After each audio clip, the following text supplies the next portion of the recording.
dumating na po yung ating eye wrinkle ng ating Honda Click version 2 na eye wrinkle. So ito na po siya.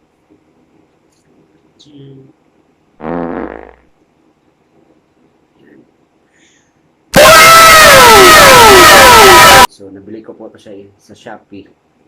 So hindi ko na lang babanggitin kung magkano. So shout out doon sa delivery boy kasi pinabuksan niya muna sa akin bago niya pinabayaran. So shout out sa iyo.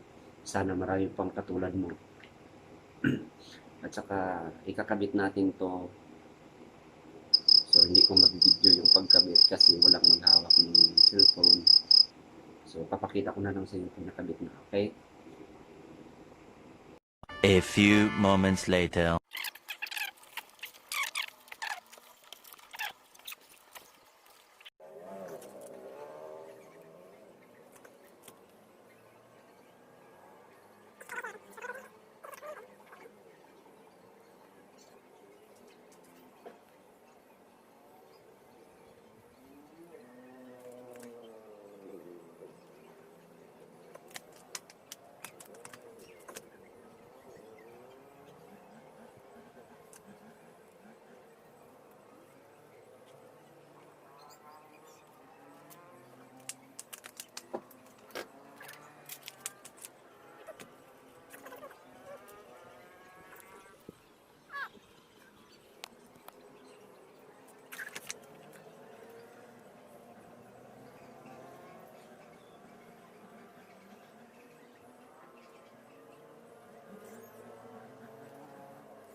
So yan na po guys, nakabit na po natin.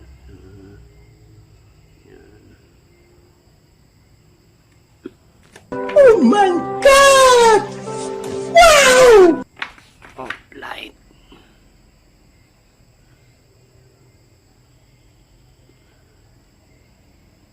Parang gustong kumain ah.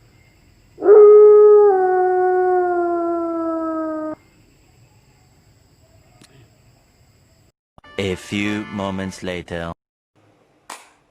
Yun guys, nakabit na po natin ng ating eye wrinkle ng ating Honda Click 125 version 2. So sa mga bagong napadpad dyan sa ating video, pakiclick naman ang subscribe button at saka ang notification bell para sa susunod na ating video ma-notify po tayo. So hanggang dito na lang po. Okay, goodbye. Peace.